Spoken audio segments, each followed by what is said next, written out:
रुक जो। क्या हुआ? ये कित लेके आ गया आप मन ने? यू रेस्टोरेंट मारे जिसे गरीब लोग का खातर नहीं से, यू अमीर लोग का खातरे से। सुनो जी, एक बार मेरे कपड़े का नहीं तो देख लो। रोड पे कटोरा पकड़ कर भीख मांगने वाली भिखारन लग रही हूँ मैं। क्या बात कर रही है? अभी सुन लो मेरी बात। एक बार उस रेस्टोरेंट में खाना खाते हुए अमीरा का नहीं देख लो। उनमें और हम में जमीन आसमान का फर्क है। रे तू घनी सुंदर लग रही है, ट्रस्ट मी। चल अभी यू रेस्टोरेंट है ना, इस शहर का सबसे महंगा रेस्टोरेंट है। मारी औकात उस रेस्टोरेंट में पानी पीने की भी नहीं है। अनन्या तू चिंता मत कर, मैंने आज के दिन के लिए काफी दिन तक पैसे इकट्ठे कर रखे थे। इट्स योर बर्थडे यार, चल। अच्छा जी, ये आपने क्यों कर सोच लिया? ये जो आपने दिन रात ऑर्डर डिलीवर करके पीसे जोड़े हैं, उनने मैं एक झटके में उड़ान दे दूंगी। अनन्या प्लीज, तू सब कुछ मारते छोड़ दे, मैं देख लूंगा। मैं टेबल बुक करने जा रहा हूँ, बस कम।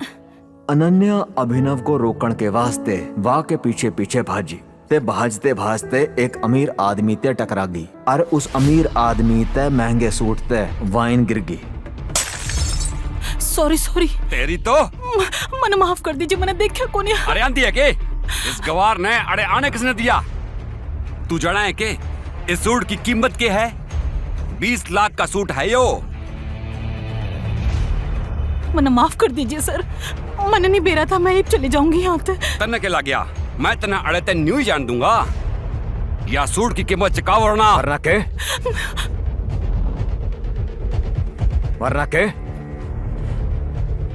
अरे वाह, एक और सड़क छाप गवार लग गया है। इस रेस्टोरेंट के स्टैंडर्ड्स सच में बहुत गिर गए हैं। अभी प्लीज। अभी के अभी मारी लोग आई ते माफी मांग। नहीं अभी प्लीज। मैं माफी मांगू? तना बेरा भी है कि मैं हूँ कौन? सुनो, माफी मांगते चलते हैं यहाँ तक। He's the owner of Singhania industry yard, तो चलो प्लीज। थारी समझ ना आ रहा क्या? मैं कह रही हूँ मारी लुगाई ते माफी मांग, अभी क्या अभी, वरना ऐसे ना हो तो आज के दिन के लिए पूरी जिंदगी पछताए। अनुभव की बात को सुन के वो अमीर आदमी गुस्से ते तलमिला उठा। पूरा रेस्टोरेंट वाह को देख रहा था। मैं यो शहर का सबसे बड़ा हीरा व्यापारी हूँ। अमीर ते अमीर लोग, मंत्री संतरी सारे मेरे जेब में रहे हैं। मैं चाहूँ ना तो चुटकिया में तेरा नामो निशान मिटा सकूं हूँ। और मैंने चुटकी बजा के थारे सारे बिजनेस का नामो निशान मिटा दिया, तब क्या करेगा बोल? जब तक वो आदमी अनुभव की बात को समझ पाता, अनुभव ने अपनी जेब से फोन को निकाला और किसी को मैसेज भेजा। और कुछ ही देर में वह आदमी को एक कॉल आया और उसके पैरों के तले जमीन निकल गई। के यो कुकरोस का है पापा?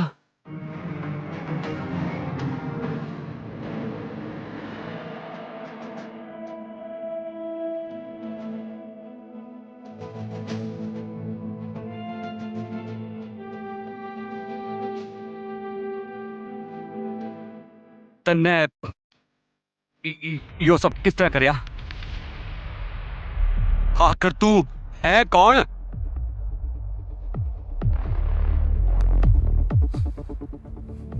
अभिनव एक घर जमाई था और अपने ससुराल के छोटे बड़े काम किसी नौकर की तरह करया था। पर आज के दिन वाह को किसी से मिलने जाना था और उसकी सास शर्मिला को यो बात बिल्कुल पसंद आई। अरे ओ निठल्ले जमाई, अड़े आइए, पैर दबा मेरे, घना दर्द हो रहा है। सासुमा मन ने कहीं जल्दी पहुंचना है, मैं आके थारे पैर दबा दूंगा। अरे ओ निठल्ले, आज तक एक चवन्नी ना कमाई तन्ने। मेरी छोरी के फेंके हुए टुकड़ियां पे पल रहा है तू, और तू किसी ने मिलने जाना है। अरे तभी अनुभव की पत्नी अनन्या नीचे आवे। मैंने बताओगे क्या बात होगी? हाँ, तड़की तड़क के शोर शराबा हो रहा है। शोर मन्ने ना तेरे निखट्टे पति ने मचा रखियो है, जिसे तेरे सटाए हुए दादा ने जबरदस्ती पल्लू में बांध के रख रखियो है। मेरो बस चल है ना तो इब के इब इन्हें घर ते लात मार के निकाल दूं। अभिनव, आपने जिंग भी जाना है, चले जाइयो प्लीज। पहले मम्मी का काम करके जाइयो। नहीं अनन्या, अभी मैं न रुक सकूं, अभी मैंने बाहर जाना है। I'm sorry। अभिनव, जो कहकर अनुभव वहाँ तक निकल जाता है और शर्मिला का गुस्सा 7वें आसमान को छू जावे है। आन देश ने इब कैसे बचेगा अनुभव अपनी सास के गुस्से ते? के होगा अनुभव का इब आगे के होवेगा? थोड़ी देर में ही अनुभव मुंबई शहर के सबसे बड़े 5 स्टार होटल सफायर में पहुंच गया था। पर उस होटल में भी वाह का स्वागत अच्छी तरह ना हुआ। ओए, ओ गरीब, जे बचवंदी ना है, इस होटल में के खाना खाना आया है, रहने का पानी खरीदने में भी ना तेरा घर बिक जाएगा, समझा? चल निकल रहते। अनुभव की चप्पल घिसी हुई और वहाँ की शर्ट पाटी हुई थी। अनुभव होटल के अंदर जाना चाहे था, पर होटल के गार्ड वहाँ की परछाई को भी होटल पे पड़ने ना देना चाहे से। होटल के मालिक अकरम से मिलना है। के बोले हुए तू? अकरम साहब तो मिलना है? अरे तेरे वर्गे आदमी थे ना, मारे अकरम साहब बाथरूम भी साफ ना करवावे, समझा? सिक्योरिटी अफसर की बात को सुनकर सिक्योरिटी गार्ड बा को धक्के मारकर भेजने वाले थे कि तभी अनुभव की एक्स गर्लफ्रेंड वैभवी अपने नवे बॉयफ्रेंड के साथ में वहां पहुंचती है। रे गार्ड भैया,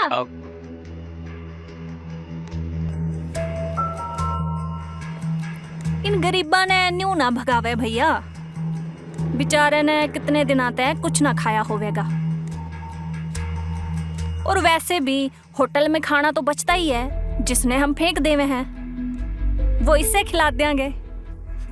मन तो बहुत दिन आगा भूखा लाग रहा है। कुछ दिन पहले ही वैभवी अनुभव के साथ जीने मरने की कस्में खाती थी और आज वो उसके सामने ऐसे बिहेव कर रही थी जैसे वो भिखारी है। मना तो भरोसा ही ना होता बेब कि यार निठल्ला तेरा बॉयफ्रेंड था। देवेंद्र की यो बात को सुनकर अनुभव के गुस्से का ठिकाना ना था, पर इससे पहले वो कुछ कहता होटल में एक आलीशान कार आकर रुकती है।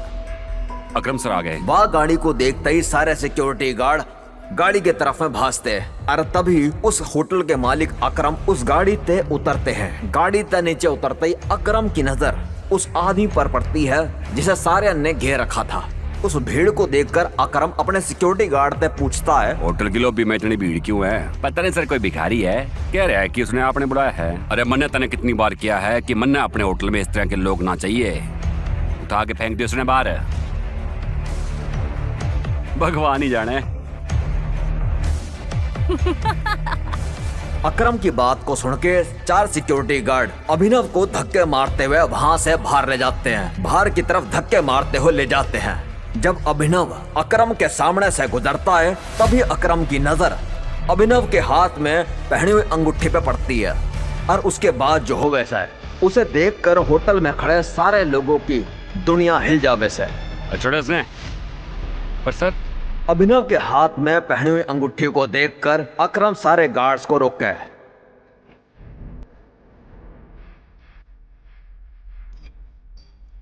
टाइगर। और उसी वक्त करोड़पति अकरम उसके सामने घुटने के बल बैठ जाता है।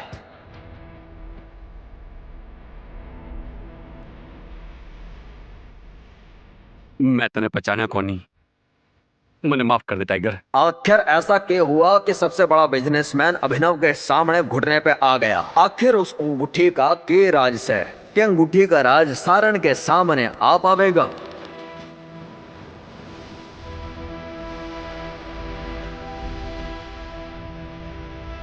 अकरम के साथ हुई इस मुलाकात के बारे में अभिनव ने किसी तरह कुछ भी ना कहा। अगली सुबह अभिनव अनन्या के ऑफिस पहुंचा बा को टिफिन देने। तब उसने देखा कि सारे ऑफिस के अंदर भगदड़ मची हुई है और उसने अपने दोनों कानों में हेडफोन लगाए हुए थे। भगदड़ की वजह हाल ही में हुई ब्रेकिंग न्यूज थी। ब्रेकिंग न्यूज, सिंह इंडस्ट्री की दिशा बदलन खातर यू टेंडर आखिरी उम्मीद। मार्केट की खबर के अनुसार तय सिंह इंडस्ट्री के शेयर में आ रही है भारी गिरावट। अनन्या सिंह अपनी कंपनी की डूबती नाव ने क्यों कर संभालेंगी?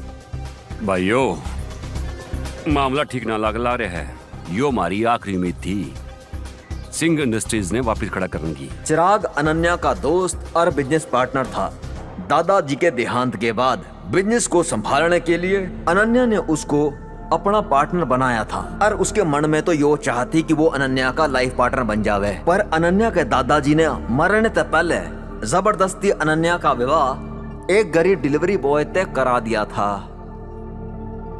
अनन्या बिल्कुल खामोश अपनी कुर्सी पे बैठी थी और तभी उसकी बगल में बैठे कंपनी के चीफ फाइनेंशियल ऑफिसर मोतिक ने क्या, अनन्या, टेंडर्स ना मिलने के कारण हमारे सारे के सारे इन्वेस्टर्स ने हाथ पाछे खींच लिया है और बैलेंस शीट भी ठीक ना लगन लग रही है। अगर न्यू चलता रहा तो मैं दिवाली हो जाऊंगा। मोतिक, यू नो वेरी वेल, इस कंपनी ने बनाने खातर दादाजी ने अपना खून पसीना बहाया था। सालों की मेहनत सिर्फ हमारे देश में नहीं बल्कि विदेश में भी सिंह इंडस्ट्री का परचम लहराया। एक झटके में सब क्यों खत्म हो सका है। यू क्यों हो सका है। कुछ तो सोल्यूशन होगा यार।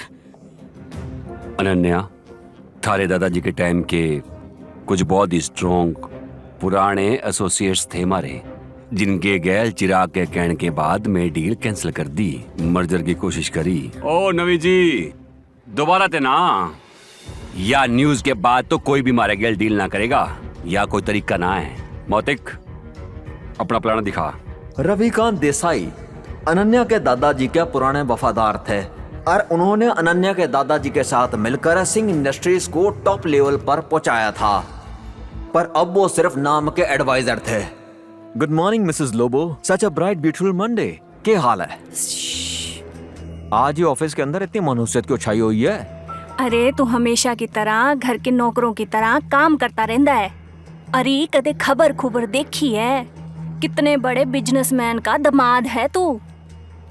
रे बिजनेस की खबर रखा कर। अरे क्या हो गया जिसकी खबर मनने ना है? देख, सरकारी टेंडर ना मिलन तय सिंह इंडस्ट्री ने लग गया भारी झटका। वेंटिलेटर पर चल रही सिंह इंडस्ट्री ने 200 करोड़ तक थी भारी आस, और इस टेंडर को हासिल कर लिया है आहूजा कॉरपोरेशन ने।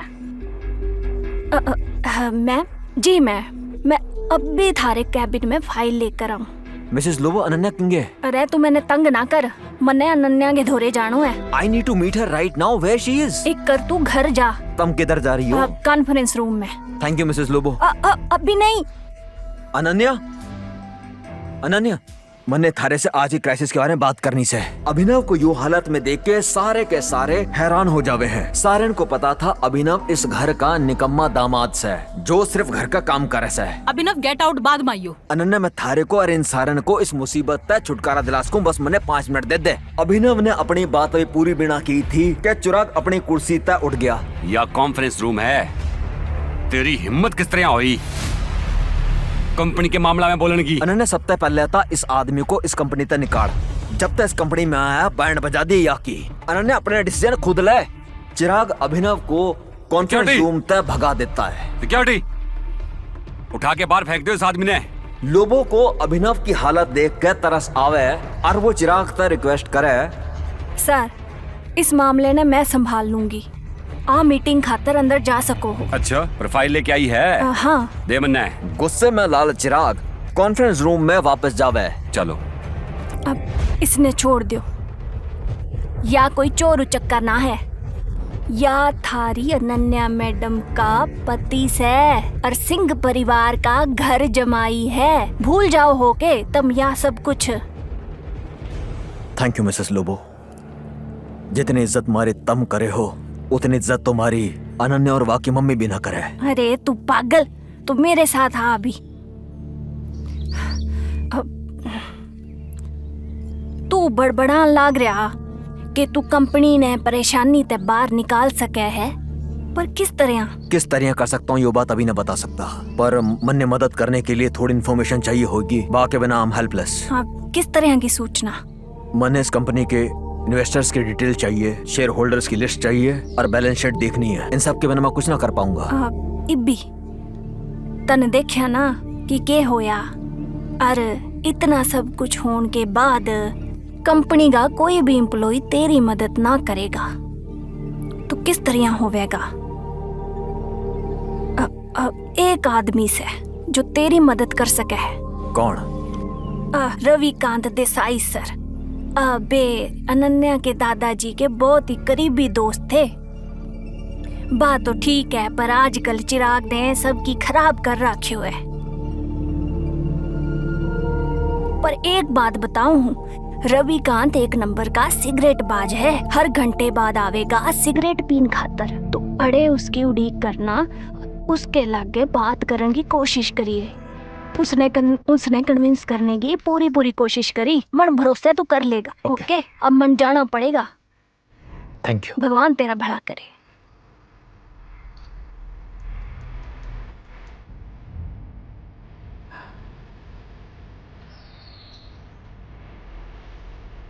राम राम मंत्री जी, क्या हाल है? अरे अभिनव जी, ते मन्ना कॉल करे हो, हमारा तो भाग्य खुल गया।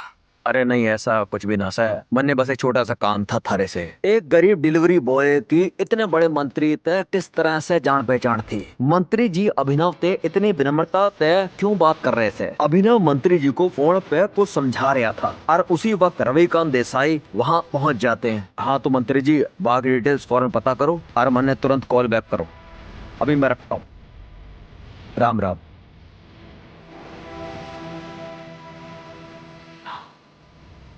रविकांत जी, सिंह इंडस्ट्रीज का मर्जर एके प्राइवेट लिमिटेड के साथ किस तरह रहेगा?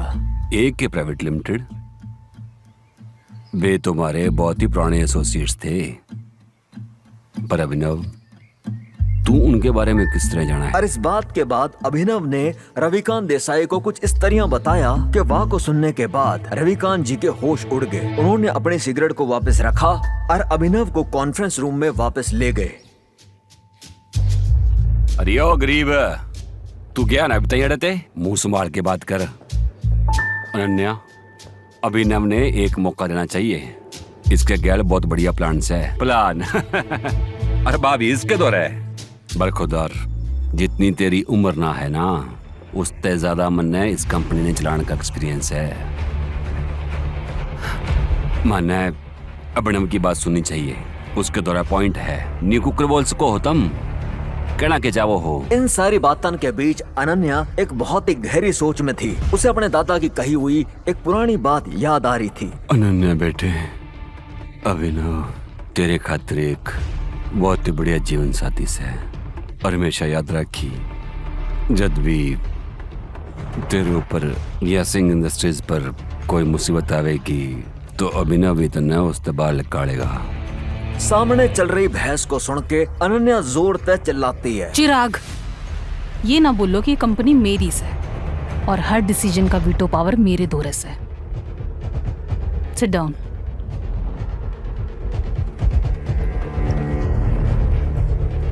अभिनव, बैठो और जल्दी कहो। अनन्या को चिराग पर चिल्लाते हुए देख के अभिनव को बहुत खुशी मिलती है। रविकांत जी ने अभिनव को अपनी बाजू वाली कुर्सी पर बैठा लिया। बैठते ही अभिनव ने सामने रखे पानी को एक सांस में गटक लिया। अनन्या मन ने सबसे पहले कंपनी के इन्वेस्टर्स की पूरी डिटेल्स चाहिए, शेयर होल्डर्स की लिस्ट भी चाहिए and balance sheet I need to look. और उससे पहले मैं कुछ ना कह पाऊंगा। ये तो बहुत ज्यादा हो रहा है। हम न्यू ही किसी ने अपनी कंपनी की डिटेल्स ना दे सका। हाँ मोतिक, लैपटॉप पास कर। अनन्या तू अजय भी हो, गधे की बात। लैपटॉप पास कर दो। Chirag, why don't you mind your language? हाँ, क्यों भूल जाओ कि अभिनव मेरा पति से? 2 साल में पहली बार अभिनव ने अनन्या को वाह के लिए लड़ता हुआ देखा था।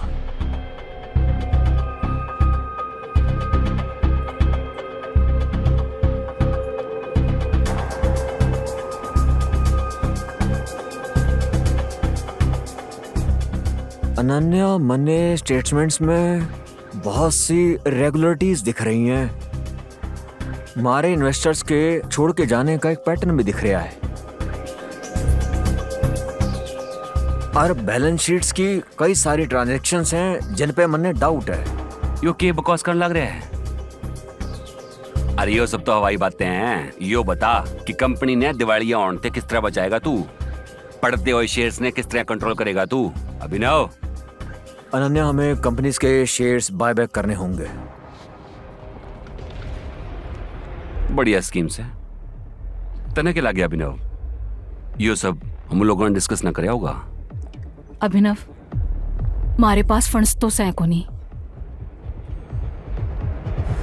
Yeah, you're right. I can understand. Let me make a call.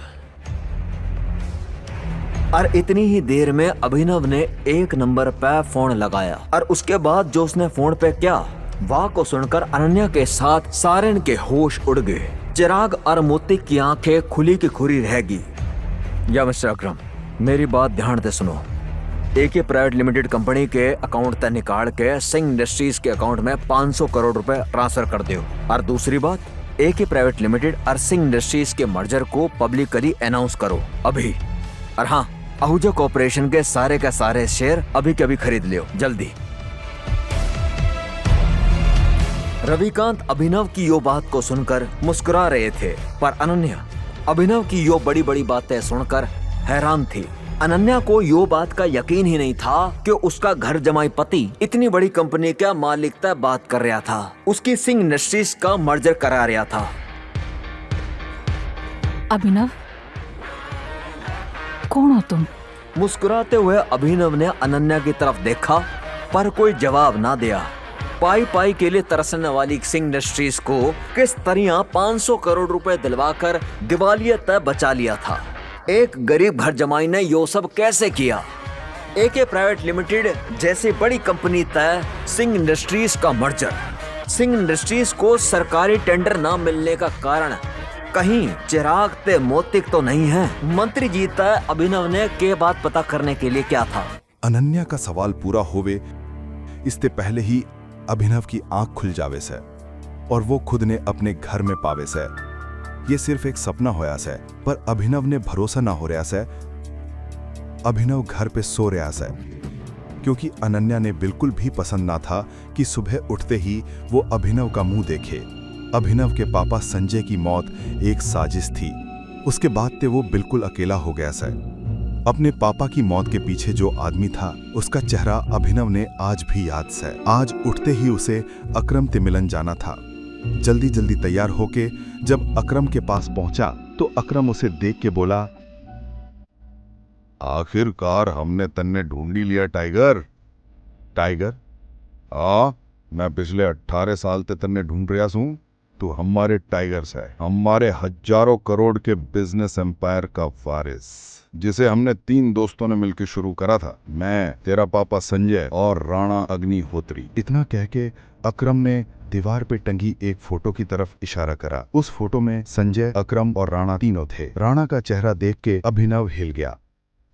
उसके आंखों के आगे वो रात फिर जिंदा हो गई जब उसके पापा को गोली मारी थी राणा ने। दोस्त होने के बाद भी राणा ने गद्दारी करी थी। अभिनव की आंखों में गुस्से की आग चमक गई। अकरम ने पूछा, क्या हो गया टाइगर, इतना गुस्सा क्यों? नहीं, मैं ठीक से। आपने कुछ बात करनी थी ना?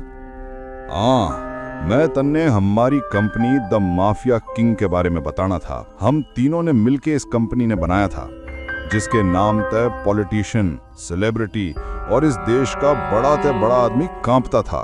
तेरे पापा के मरते ही सब बिखर गया और हमारे कुछ दुश्मन भी पैदा हो गए। उनमें से एक से दिग्पाल सिंह रावत, वो तन्ने ढूंढ रहा से, मारे के हमारा नाम मिटान की सोच रहा से। अभी फिलहाल माफिया किंग का सारा काम राणा का छोरा मोंटी संभाल रहा है, पर अब ते कंपनी के कुछ बड़े फैसले तेरे हाथ में होंगे। तेरे बापू का काम अब तन्ने ही आगे बढ़ाना से टाइगर।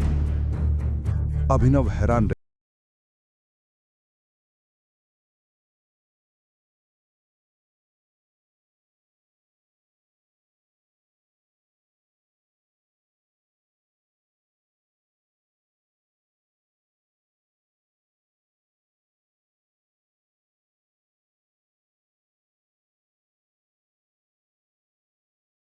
बोला, ठीक से, मैं जा से, पर इस महीने की सैलरी तो दे दे। बॉस बोला, कल तेरी वजह से जो नुकसान होया उसकी भरपाई तेरी सैलरी ते भी ना होवे। शुक्र कर मैं वो भी ना मांग रहा हूं। अब निकल यहाँ ते। यो के कह रहे हो? मैं पूरा महीना काम करा सूं, एक दिन ना आया और मन ने बेरा ना था कि थारे 25,000 का नुकसान हो जाएगा।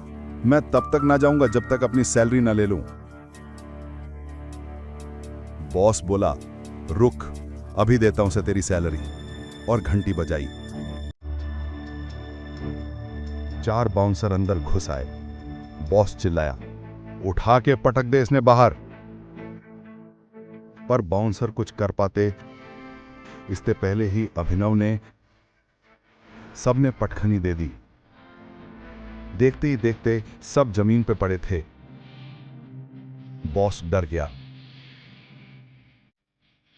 अभिनव बोला, चुपचाप मेरी सैलरी दे दे।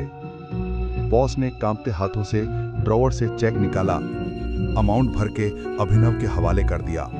अभिनव ने चेक देखा और बाहर निकल गया।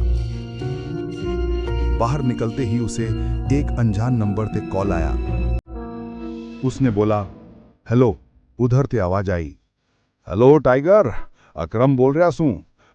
मुझे तन्ने किसी से मिलाना से। वो हमारे माफिया वर्ल्ड का बड़ा नाम से, तेरे पापा का और मेरा जिगरी यार बलराज। मैं चाहूं से बलराज ने पता चल जाए कि टाइगर लौट आया से। शाम ने होटल सफायर में डिनर पे पहुंच जा, एड्रेस भेज रहा सूं।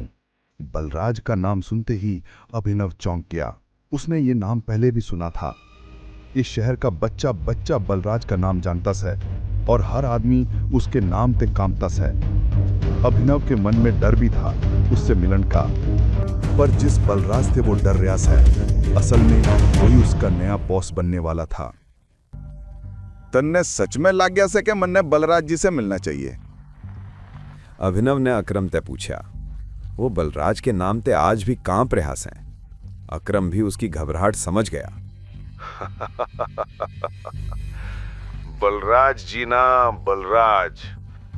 तू टाइगर सा यार, और जंगल के सारे जानवर टाइगर के नाम के आगे जी लगावे से, पर टाइगर किसी के नाम के आगे जी ना लगावे। चल शाम नु मिलते से।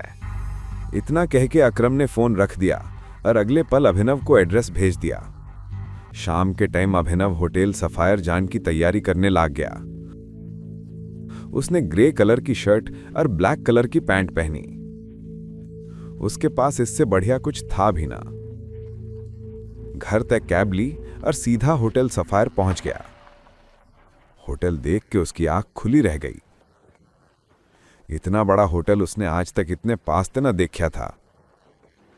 अकरम ने इशारा किया, आजा मेरे साथ। अभिनव अकरम के पीछे पीछे चल पड़ा। उसे लागया जैसे बलराज भी अपने भारी कदमा के साथ उसके पीछे आ रहा है। थोड़ी देर बाद वो होटल के एक आलीशान कमरे के बाहर पहुंच गए। अंदर जानते पहले एक चीफ सिक्योरिटी ऑफिसर आया और बोला, welcome boss. Can I get you something? हमारे पास से कौन कौन सी लिकर अवेलेबल्स हैं? फिर खुद ही बोला, हमारे पास टकीला से 5 लाख की, वुड का 8 लाख की, विस्की 10 लाख की और जिन 11 लाख की। अभिनव ये सुन के हैरान रह गया। अकरम बोला, आज हमारे यहां खास मेहमान आवे हैं, तो जो सबसे महंगी हैं वही ले आओ, बाकी चीजें भी साथ में। चीफ सिक्योरिटी ऑफिसर मुस्कुराया, अंडरस्टूड बॉस, और चला गया। अकरम ने बलराज से कहा, मैं तन्ने एक जरूरी बात बतान वास्ते बुलाया से। संजय का छोरा टाइगर मिल गया से, पर वो अभी अंडर कवर से, इसलिए तन्ने मिलवा ना सक्या। अकरम के इतना कहन कही। इतने में 2 सिक्योरिटी ऑफिसर वाइन और बाकी चीजें रख के चले गए। Anything else sir? Chief security officer ने पूछा। अकरम ने ना में सर हिलाया और उन दोनिया ने जाने का इशारा कर दिया। दोनों चीफ सिक्योरिटी ऑफिसर वहां से निकल लिए थे। बलराज ने बोतल उठाई, ग्लास में डाली, एक नजर अभिनव पर डाली और बोला, टाइगर यही से वो ग्लास ते पीते पीते अभिनव का चेहरा गौर से देख रहा से। हां, यही से साडा टाइगर। मैं चाहता था कि ये हमारी टीम के बारे और भारी मेंबरा से मिले। एक बार सबसे मिलन के बाद जिस तरफ हमने बढ़ना से, उस तरफ टाइगर ही हमने लीड करेगा। फिर हंसते हुए बोला, अरे अकरम, सॉरी पर हंसी आ गई। सारी बात तू कर रहा से, हमारा टाइगर गूंगा से क्या? ऐसे ना बोल बलराज। अभिनव हंस पड़ा। उसने हंसता हुआ एक पल के लिए बलराज ने देखा और बोला, तेरी बात तो ठीक से, पर भूल मत तू किसके सामने बैठा से। मैं टाइगर से, गूंगा ना से। मैं अपनी गद्दी लड़ आया से। सिर्फ अकरम की शाबाशी से काम ना चलेगा प्यारे। बलराज मुस्कुराया, मैंने तो मानिया ही ना से कि तू टाइगर से। अगर तू साबित कर सके से तो ले, मैं तने चैलेंज दें से। अकरम घबरा गया। क्या कह रहा से बलराज? बलराज ने हाथ के इशारे से उसे चुप करवा दिया और अभिनव की तरफ देख के बोला, चल लड़ाई करांगे। अगर तू हार गया तो भूल जा कि तू टाइगर है। हम तने कुछ पैसे दे देंगे और तू गुड़गांव ते जितना दूर हो सके उतना दूर सेटल हो जा। अकरम बोला, नहीं बलराज, ये सही ना सै। पर बलराज चुपचाप अभिनव का जवाब देख रहा था। अभिनव ने अकरम की तरफ देखा, उसने सिर हिलाया, ना मैं। फिर अभिनव ने बलराज की तरफ देखा, ग्लास उठाया, एक सांस में सारी शराब पी ली। टेबल पर जोर से ग्लास पटक के बोला, कद करनी से लड़ाई। बलराज मुस्कुराया, अकरम के होश उड़ गए। क्यों ना टाइगर, रुक जा, तने कुछ भी साबित करन की जरूरत ना है, अकरम ने अभिनव से कहा। वो ना चाहता था कि अभिनव किसी मुसीबत में पड़ जाए। अभिनव बोला, अकरम, मैं जो कर रहा हूं अपनी मर्जी से कर रहा हूं। आज बलराज मेरे मुंह पे जो बोल रहा से, मैं ना चाहता कि कल कोई भी ऐरा गैरा मेरे पीठ पीछे बोले। अभिनव ये कह के बलराज की आंख में देखने लग गया। अकरम ने जब अभिनव की आंख में संजय जैसे तेवर देखे तो उसने गहरी सांस ली और सब ऊपर वाले के भरोसे छोड़ दिया। लगभग 1 घंटे बाद बलराज, अभिनव और अकरम तीनों बलराज की प्राइवेट अरीना में पहुंच गए। वो वही अरीना थी जहां बलराज अक्सर लड़ाई किया करता था। बलराज हंस के बोला, तो अकरम मियां, किस पे दांव लगाओगे? अकरम बोला, अरे बलराज, टाइगर के होते हुए कोई और पे दांव लगाया जा सके ऐसा क्या? बलराज बोला, तू बुरी तरह पछताएगा, मुंह छिपाण की भी जगह ना मिलेगी। इतना कह के वो हंसता हुआ रिंग में घुस गया। दोनों की लड़ाई शुरू हो गई। बलराज गरजता हुआ अभिनव की तरफ दौड़ा। उसने पहला मुक्का मारा तो अभिनव एक पल को सन्न रह गया। बलराज किसी हाथी सा लग रहा था। उसका मुक्का अभिनव की नाक तोड़ दे उससे पहले ही अभिनव नीचे झुक गया। मुक्का खाली गया। बलराज पलट के देखने लगा। टेरा हंस रहा था। वो फिर से भागता हुआ आया, हवा में मुक्का मारा। अभिनव फिर झुक गया और बलराज की पीठ में एक जोरदार लात मारी। बलराज धक्का खा के रिंग में गिर गया। अभिनव दूसरे कोने में खड़ा हो गया। बलराज गुस्से में भर गया, फिर से दौड़ा। अभिनव ने झुक के उसके पैर पे लात मारी। बलराज संभल ना पाया, फिर गिर पड़ा। अकरम ये देख के हंस पड़ा, बोला, सरेंडर कर दे बलराज, यूं अपना रिकॉर्ड खराब कर रहा है। मैं किसी तई ना कहूंगा कि तू टाइगर ते हार गया से। बलराज ने गुस्से में फर्श पे हाथ मारा, झटके से उठ खड़ा हुआ और मुक्के पर मुक्के बरसाने लग गया। अभिनव ने खुद को बचाया और जैसे ही बलराज का मुक्का उसके चेहरे पे पड़न वाला था, अभिनव ने रोक लिया और बलराज की पीठ में एक जबरदस्त मुक्का मारा। बलराज दर्द से नीचे झुक गया। इतने में अभिनव पीछे आया, दोनों हाथ उसकी कमर में कस के उसे हवा में उठा लिया। अकरम का मुंह खुला का खुला रह गया। अभिनव ने बलराज को पल भर हवा में थामा और फिर जमीन पे उल्टा पटक दिया। बलराज के मुंह से चीख निकल गई, ये कहां से सीखा? अभिनव बोला, कहीं से ना, टाइगर को ये विरासत में मिला से, उसकी गद्दी के साथ। इतने में अकरम हंसते हुए अभिनव ते गले लग गया और बलराज ते बोला, टाइगर का डर सताता। बलराज की कमर में मोच आ गई, पर हंसते हुए बोला, चलो अब शराब पीते हैं, आज की पार्टी मेरी तरफ से। अकरम बोला, ऐसे ना कहे, ऐसे पूछ टाइगर कि तू मेरे साथ शराब पीना पसंद करेगा? बलराज बोला कि तू मेरे साथ शराब पीना पसंद करेगा मेरे टाइगर, और झुक गया अभिनव के आगे।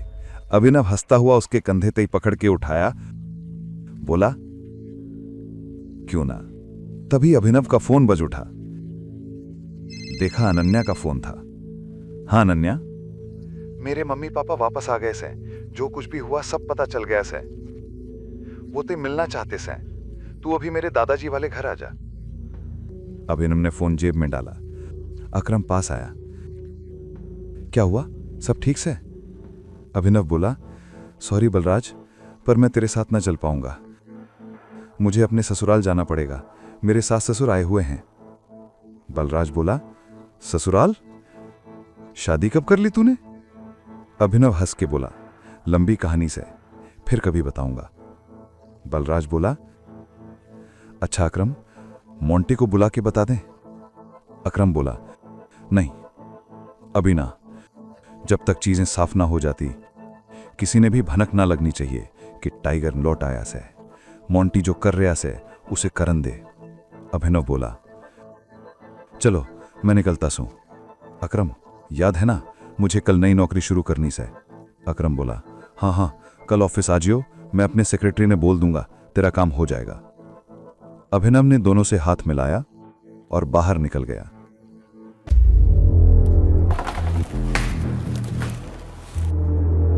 अभिनव बोला, मैं मानूस हूं कि मैं उस दिन शराब में था, पर वो अपने कमरे का दरवाजा खोल के सुन क्यों सो गई? अभिनव अभी भी अनन्या के कमरे के बाहर खड़ा था। उसे पता था कि बाकी कमरों में उसे कहीं जगह ना मिलेगी, इसीलिए वो उस जगह गया जिथे इस घर के नौकर सोया करते थे। किस्मत से उसे खाली खाट मिल गई और अभिनव उस पे जाकर सो गया।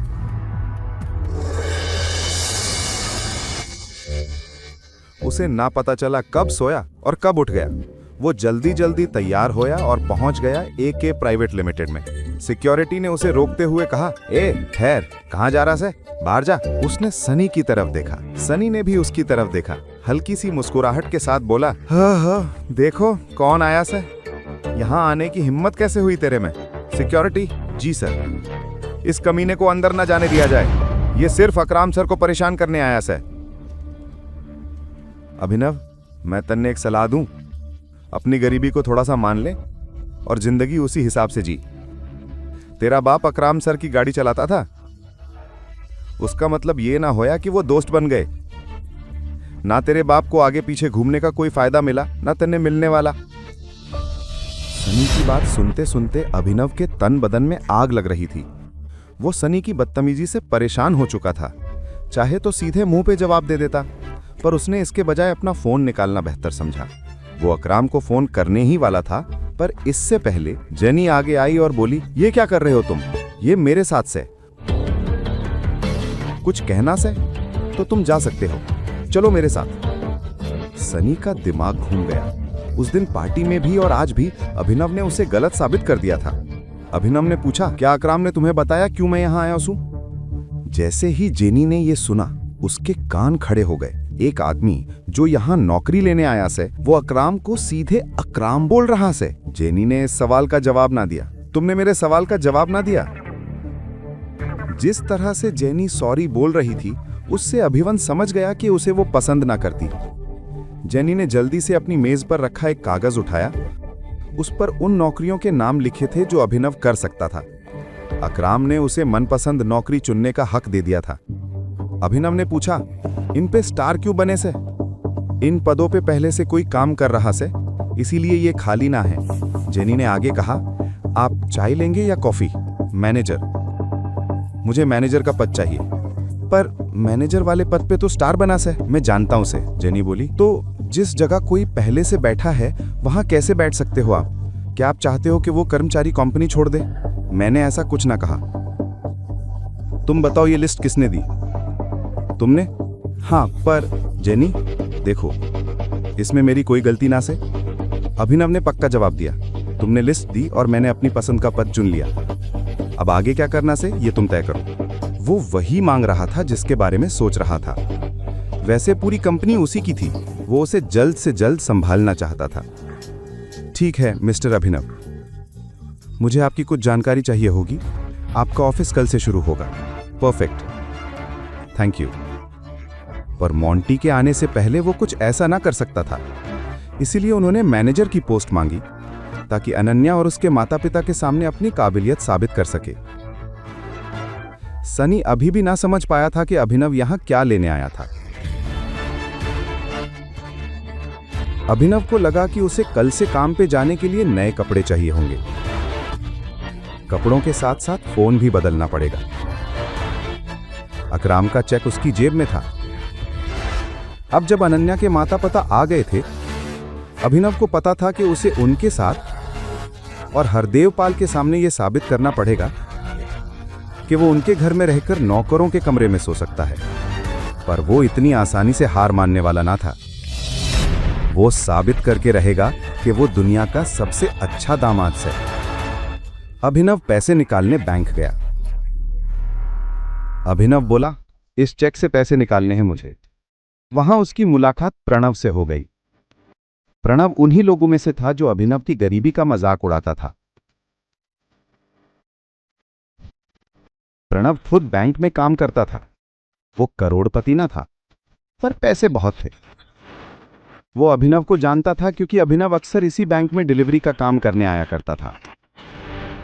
दिखने में भी वो अभिनव से ज्यादा आगे ना था। फर्क बस एक था, गरीबी। चेक से तुम्हें पता है ना, इस बैंक में चेक से पैसे निकालने के लिए सिर्फ और सिर्फ बड़ी रकम निकाली जा सकती है। मेरा रकम बहुत बड़ा है, इसलिए यहाँ पे निकल भी नहीं पाएंगे, इसलिए मैं मैनेजर से मिलना चाहता हूँ। तुम्हें इसकी जरूरत नहीं पड़ेगी। बताओ चेक मुझे। प्रणव ने बिना देखे अभिनव और बाकी लोगों की आंखों के सामने चेक फाड़ दिया। अबे दिमाग खराब है क्या तुम्हारा? ये क्या किया? सिक्योरिटी, इस आदमी को बाहर निकलवाओ यहाँ से। फर्जी चेक लेकर बैंक में आता है, बैंक वालों को बेवकूफ समझता है। पुलिस बुलाकर अभी अंदर करवा दूंगा तुझे। लेके जाओ इसे। प्रणव और बाकी लोगों को अभिनव को इस हाल में देखकर बड़ा मजा आ रहा था। क्या हो रहा है? यह आवाज और किसी की नहीं बल्कि बलराज की थी। उसने अभिनव को दूर से ही पहचान लिया था। बलराज को देखते ही अभिनव की जान में जान आ गई। अब कोई उसका कुछ नहीं बिगाड़ सकता था। सॉरी सर, मुझे पता नहीं था आप यहाँ इस तरह आ जाएंगे। मैं तो बस इस आदमी को फ्रॉड करने से रोक रहा था। छोड़ दो इसे। अभिनव चुपचाप बलराज के पीछे चला जा रहा था। प्रणव और बाकी लोगों को समझ नहीं आ रहा था कि बलराज अभिनव को अपने साथ क्यों ले जा रहा था। जब प्रणव भी उनके पीछे जाने लगा तो बलराज ने पलट कर कहा, मैंने तुमसे कहा मेरे साथ आने के लिए। नहीं सर। बलराज ने उसे घूरा तो प्रणव के पैर थमे के थमे रह गए। अभिनव को बलराज का ये बर्ताव देख घबराहट हो रही थी। वो बस यही उम्मीद कर रहा था कि बलराज ऐसा कुछ न कर दे जिससे उन लोगों को अभिनव की पहचान के ऊपर शक हो जाए। अगर इसने गलती की है तो इसके बारे में मैनेजर को पता होना चाहिए। अगर तुम अपने लेवल पर एक्शन लोगे तो हो सकता है मैनेजर को बुरा लग जाए। जी सर। कम। बलराज ने अभिनव को घूरा और उसे अपने साथ अंदर आने का इशारा करने लगा। दोनों एक साथ मैनेजर के केबिन में दाखिल हो गए थे। मैनेजर अपनी कुर्सी पर बैठकर कंप्यूटर पर काम कर रहा था। बलराज ने उसका ध्यान अपनी तरफ खींचने के लिए दरवाजे को जोर से बंद किया। अचानक से मैनेजर की नजर दरवाजे पर पड़ी। जब उसने देखा कि सामने बलराज खड़ा है। अरे बलराज सर, आप यहाँ कैसे? मुझे बुला लिया होता। बैठिए बैठिए। कहिए कैसा आना हुआ? वैसे तो मैं अपने किसी काम से आया था, लेकिन बाहर तमाशा देखा तो सोचा कि सबसे पहले मैं तुमसे इस बारे में बात करता हूं। बताइए ना। तुम जानते हो यह साहब कौन है? उसकी नजर उसके चेहरे से फिसलते हुए उसके हाथों और आखिर में उसकी अंगूठी पर पड़ी। जैसे ही उसने अंगूठी पर बने उस निशान को देखा तो मैनेजर का मुंह खुला का खुला रह गया। बाप रे बाप, ये टाइगर है। ये कौन? ये उस टीम का आखिरी हिस्सा है जिस टीम का तुम कैप्टन हो। आई एम वेरी सॉरी, मुझे माफ कर दीजिए। टाइगर, आप कितनी देर से यहाँ हैं? मैं आपके लिए क्या कर सकता हूँ? बस इसकी जरूरत नहीं है। एक चीज का ध्यान रखना, इनके अलावा तुम्हारे अलावा किसी को नहीं पता चलना चाहिए कि मैं टाइगर हूँ। जी।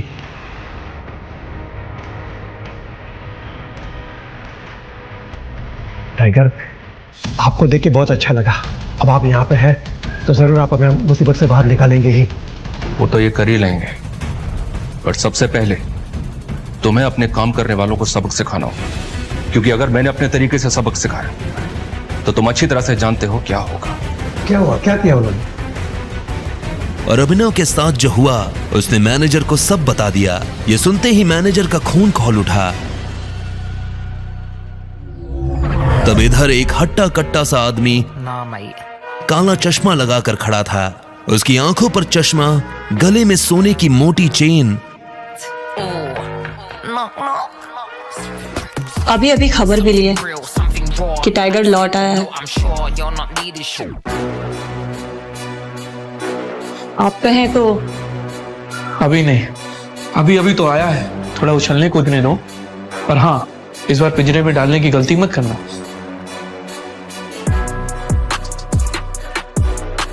अब आगे क्या होने वाला था, क्या करने वाला था मैनेजर प्रणव के साथ, और कौन था ये आदमी जो टाइगर का नाम सुन मन ही मन एक नई प्लानिंग कर रहा था। टाइगर,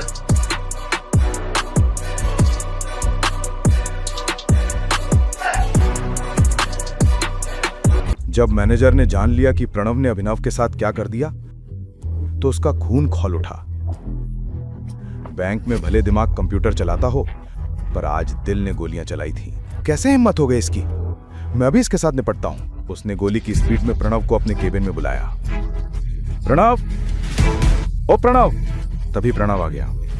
तूने करके क्या दिया? किसने कहा था इस जेंटलमैन का चेक भरने को?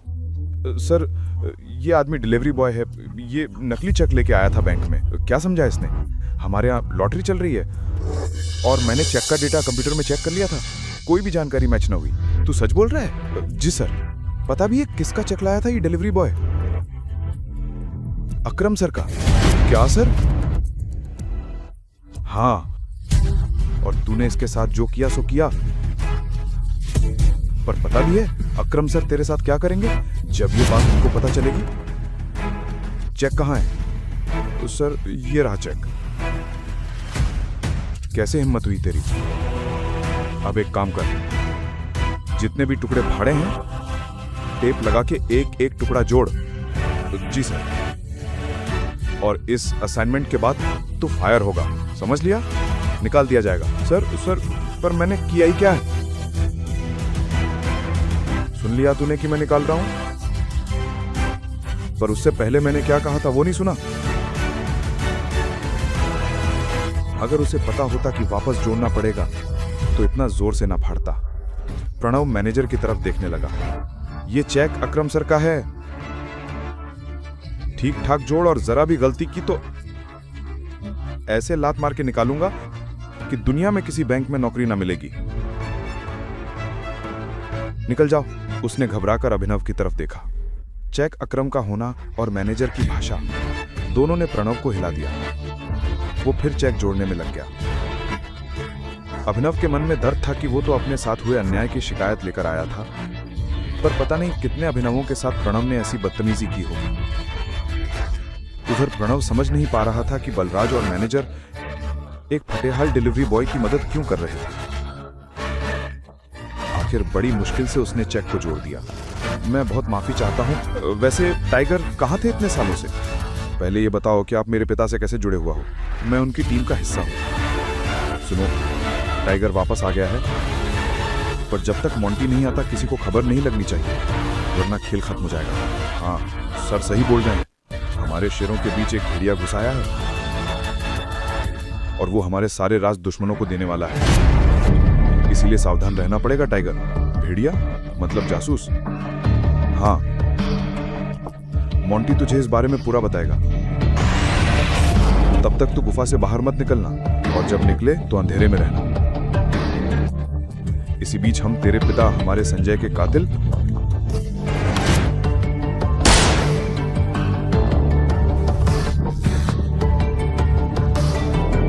और इस भेड़िए दोनों का पता लगाएंगे।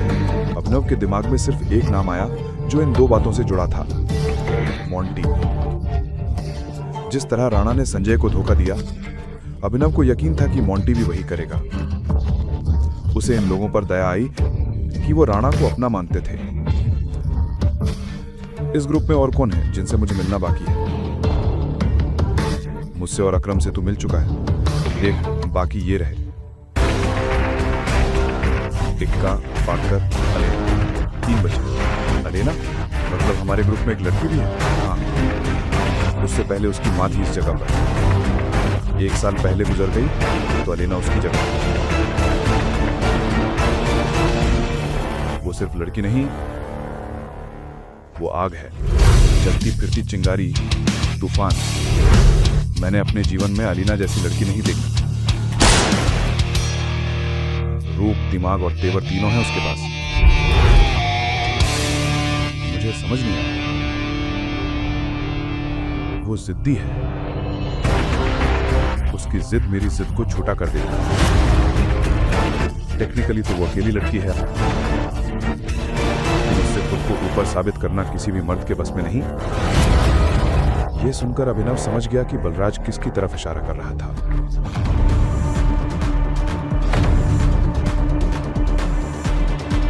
अलीना को यकीन दिलाना कि वो टाइगर है, ये अभिनव के लिए मुश्किल होने वाला था,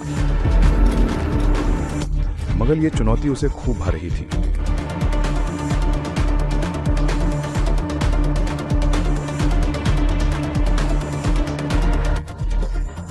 अलीना से मिलने की उसकी चाह भी बढ़ने लगी। इसी बीच मैनेजर डीके ने कहा, बहुत जल्द आप उसे मिलोगे, लेकिन वो लड़की आपसे मिलेगी पता नहीं। मुझे नहीं लगता कि टाइगर के लिए उसे मनाना मुश्किल होगा। जैसा मैंने सोचा था वैसा लड़का नहीं है ये। बलराज की ये बात सुन डीके के कान खड़े हो गए। बलराज सर, लगता है टाइगर ने आपको रिंग में पटका है क्या? ये सुनते ही बलराज जोर से हंसा और उसने हाँ में सिर हिला दिया। उसे देख डीके भी जोर जोर से हंसने लगा। हाँ, वैसे टाइगर, अभी आपको कितने पैसे की जरूरत है? मैं दे देता हूँ, बाद में अकरम सर के ऑफिस से मैं चेक रीइश्यू करवा लूंगा। फिलहाल तो मुझे 1 करोड़ रुपए चाहिए और बाकी के 49 करोड़ मेरे नए अकाउंट में डलवा देना। ठीक है, मैं करवा देता। ये सुन डीके उसके लिए पैसे लेने चला गया। बलराज, ये अलाइना जो भी लड़की है, इसके बारे में और क्या जानते हो तुम? ऐसे तो सब कुछ जानता हूं मैं, पर वैसे कुछ भी नहीं। नहीं, मेरा मतलब बलराज, तुम्हें पता है मेरा क्या मतलब है? हाँ, मैं जानता हूं तुम्हारा मतलब। बस उसे अपनी तरफ से चिढ़ने का या गुस्सा होने का मौका मत देना, और ना ही उसके पीछे कुत्ते की तरह जी बिलाना। और जोक तो बिल्कुल भी मत मारना, जोक मारने वालों को जान से मार देती है वो। वैसे तुम्हें अब ये गाड़ी की जरूरत है टाइगर। मैं अपने मैनेजर को बोल रहा हूं, तुम यहां से सीधा ग्लोब मोटर जाओ, वहां एक गाड़ी तुम्हारा इंतजार कर रही है। ऐसे मैं अभी भर रहा हूं, बाकी जब तुम गद्दी संभालोगे तो उसका डबल दे देना मुझे। Okay, thank you.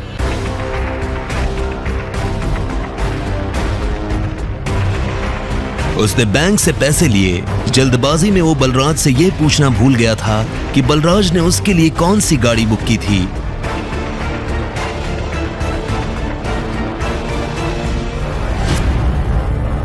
जैसे ही वो अंदर गया तो उसने देखा कि शोरूम का मैनेजर दरवाजे पर खड़ा होकर किसी का इंतजार कर रहा था। मिस्टर अभिनव ग्रेवाल? मैं हूँ अभिनव गढ़वाल।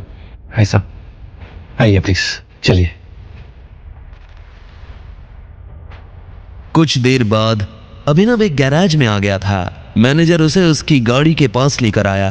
सही है गाड़ी, मैं पेपर्स रेडी करवाता हूँ, तब तक गाड़ी देख लीजिए। वो एक बहुत ही महंगी सी गाड़ी थी। बलराज ने जानबूझकर उसे पुराना करवाया था ताकि कोई भी अभिनव पर उसकी गाड़ी की वजह से शक न करे। पर जब अभिनव ने गाड़ी के अंदर देखा तो उसे बहुत अच्छा महसूस हुआ।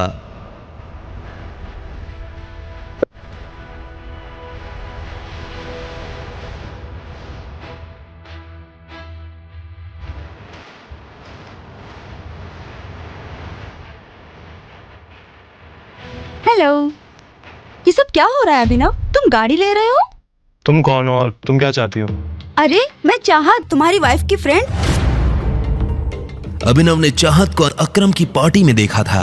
हालांकि अभिनव ने वहां उससे कोई बात नहीं की थी, लेकिन वो पार्टी में लगातार अभिनव को ही देखे जा रही थी। उसे पूरा शक था कि अभिनव दुनिया को जो दिखा रहा था असल में वो वैसा नहीं था। और ये सवाल मुझे तो तुमसे करना चाहिए, तुम यहाँ गाड़ी खरीदने कैसे आ सकते हो? अनन्या ने मुझे तो बताया कि तुम गरीब हो। हाँ, मैं गरीब ही हूँ, बस वो अपने बॉस के लिए ले रहा था। चाहत ने उसे कुछ पल के लिए देखा और बोली, पक्का झूठ तो नहीं बोल रहे हो? मैं तुमसे झूठ क्यों बोलूंगा? पता नहीं, एक काम करती हूँ, मैं अनन्या को भी यहीं बुला लेती हूँ। दूर से ही सही, जब तुम्हें वो गाड़ी में देखेगी तो खुश हो जाएगी।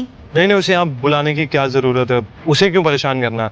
अब तुम बताओ, मैं तुम्हारे लिए कुछ कर सकता हूँ क्या? तुम मुझे ट्रीट दे सकते हो। क्या तुम मुझे ट्रीट पे नहीं लेके चलोगे? देखो, मैं तुम्हारी बीवी की दोस्त हूँ और मुझे नहीं लगता कि तुम्हें मुझे मना करना चाहिए। इससे पहले कि अभिनव उसकी बात का कोई जवाब दे पाता, चाहत ने गाड़ी का दरवाजा खोला और वो पैसेंजर सीट पर जाकर बैठ गई। ठीक इसी वक्त मैनेजर डॉक्यूमेंट्स लेकर आया और उसने डॉक्यूमेंट्स अभिनव को दे दिए। अभिनव भी ड्राइविंग सीट पर बैठ गया। उसे पता था कि चाहत खुद एक रईस परिवार से आती थी। ऐसे में वो उसे अकरम के एक होटल में ले जाने वाला था।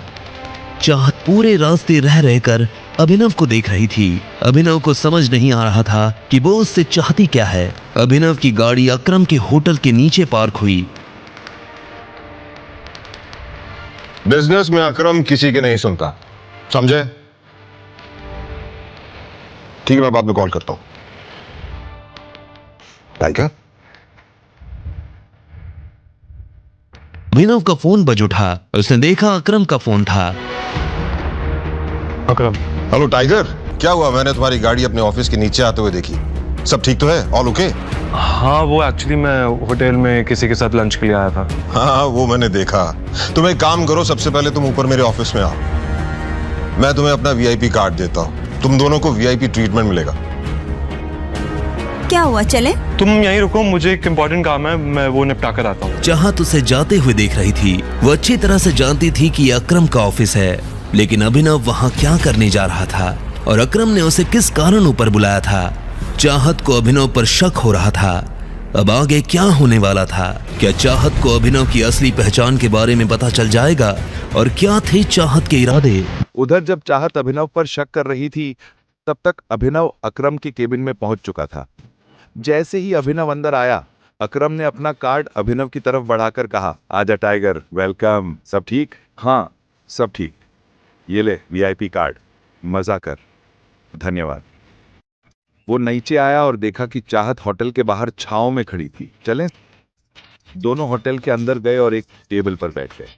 अभिनव जानबूझकर चाहत की आंखों में नहीं देख रहा था, पर चाहत उसने बार बार देख रही थी। क्या हुआ, सब ठीक से? हाँ, सब ठीक है। वैसे तुम इस ऑफिस में काम करते हो? अब पहले कुछ ऑर्डर करें, बहुत भूख लगी से। वेटर, अभिनव ने चाहत के सवाल से बचने की कोशिश करी। हेलो सर, बताओ कैसे हेल्प करूं? तुम मुझसे कुछ छुपा रहे हो? नहीं, बिल्कुल नहीं। मैं क्यों छुपाता? ऐसी कोई बात नहीं। एक मिनट। अभिनव और चाहत ने वेटर के साथ ऑर्डर दे दिया, एक जूस। वेटर चला गया, पर चाहत अपना सवाल भूली नहीं थी। तो तुम क्या करते हो? मैं बस एके प्राइवेट लिमिटेड में एक छोटा सा काम करता हूँ, बस। ये अकरम जी की कंपनी है ना? हाँ, सही। हेलो गॉर्जियस, बहुत खूबसूरत हो तुम। मैं यहाँ आना नहीं चाहता था, पर दिल मानने नहीं दिया।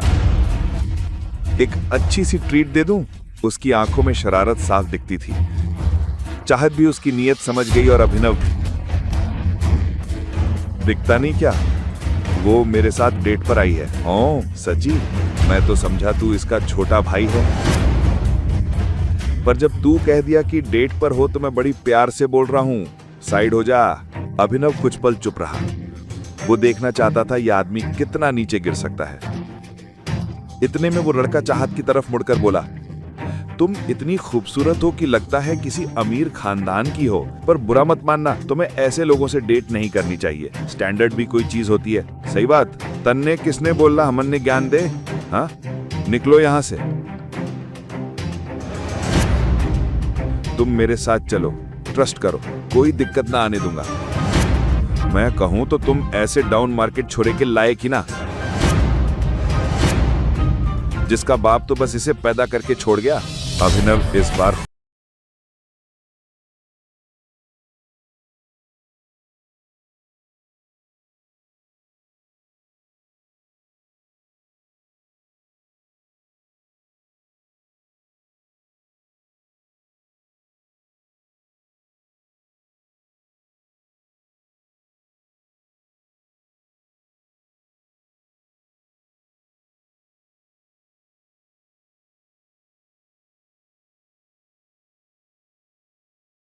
ये हो रहा है? ये कोई रेप्यूटेड होटल है, मछली बाजार ना है। मैनेजर, किस किस के लोगों को आने देते हो आप होटल में? अभिनव को भी लगा कि उसने उसे थोड़ा ज्यादा मार दिया। इसने मुझे कितना मारा, देखो मेरी नाक मुंह सब फोड़ दिया। मैनेजर पहले उस आदमी को देखता है और फिर अभिनव को। अभिनव अपना बचाव कर पाता उससे पहले मैनेजर बोल पड़ा, क्यों हाथ उठाया आपने अपने वीआईपी कस्टमर पर?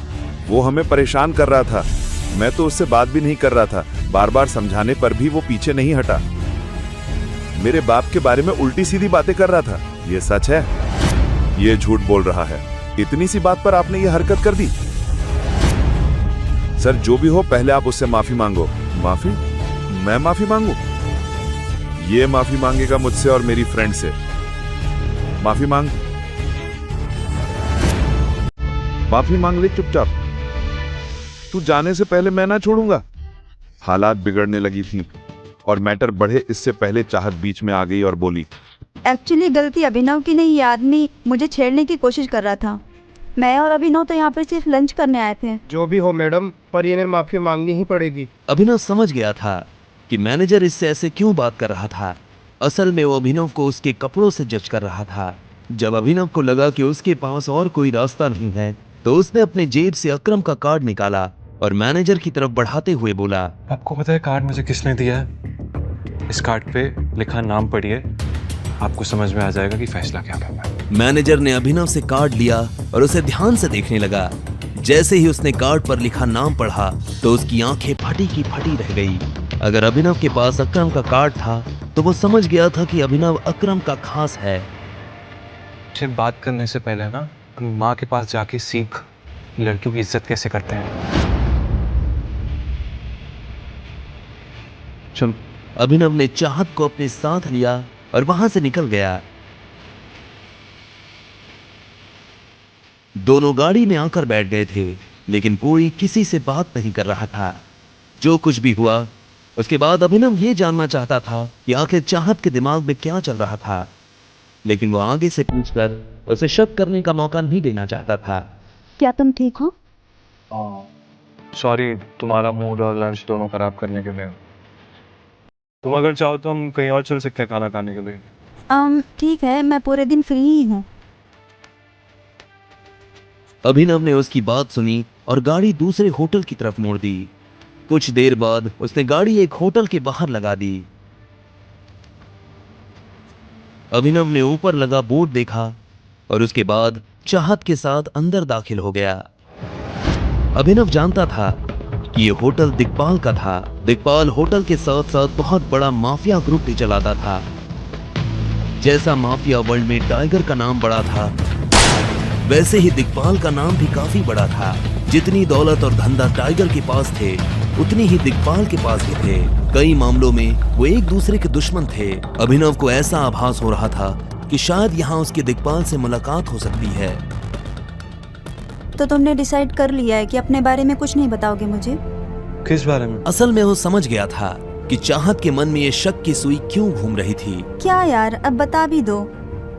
इतना बड़ा भी क्या सीक्रेट है यार? क्या जानना चाहती हो तुम? तुमसे पूछ रही हूँ, तुम्हारे बारे में ही पूछूंगी ना।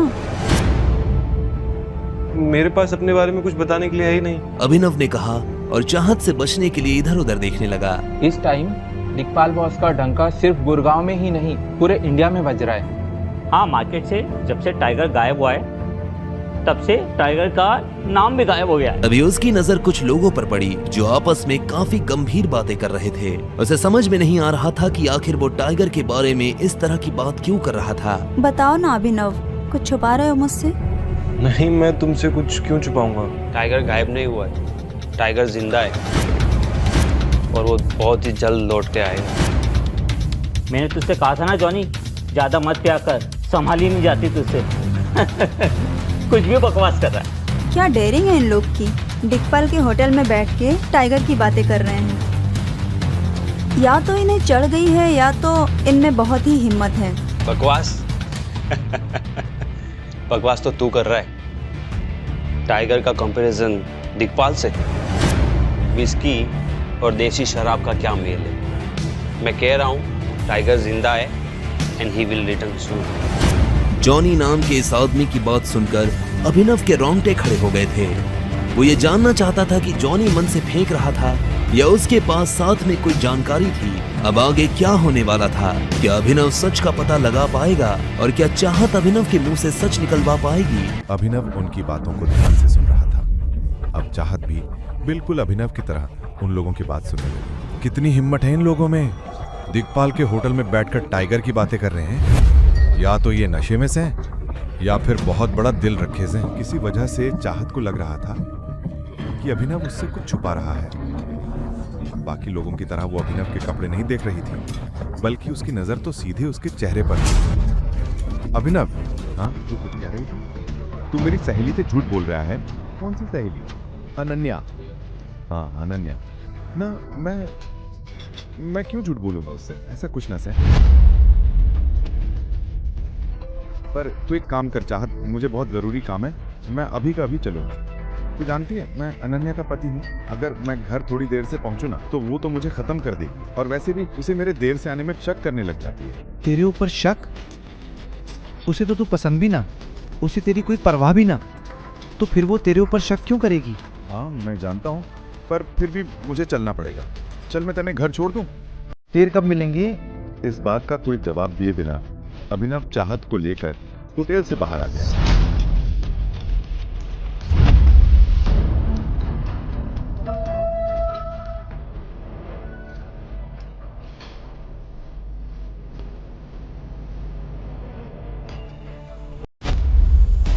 लोगों के पास पहुंचकर अभिनव को पता चला कि वो लोग उस छोरे की पिटाई कर। क्यों मार रहे हो बेचारे छोरे ने? तन्ने के मतलब है तभी तो खड़ा हूं यहाँ। जिंदगी में ऐसे सीधा खड़ा रहना है ना तो चुपचाप यहाँ से निकल ले, नहीं तो तने भी उसी की तरह लंबा लेटा देंगे। अरे ये डायलॉग तो मैं बोलने वाला था। अब जब तूने मेरा डायलॉग चुरा लिया तो अब ज्यादा मार पड़ेगी। हीरो बनने का शौक चढ़ गया से? गुरुग्राम में हीरोपंती नहीं चलती। चुपचाप निकल ले, नहीं तो एक की जगह 2 कब्रें खुदनी पड़ेंगी। अभिनव ने इसका कोई जवाब न दिया। वो बस उन लोगों की तरफ देख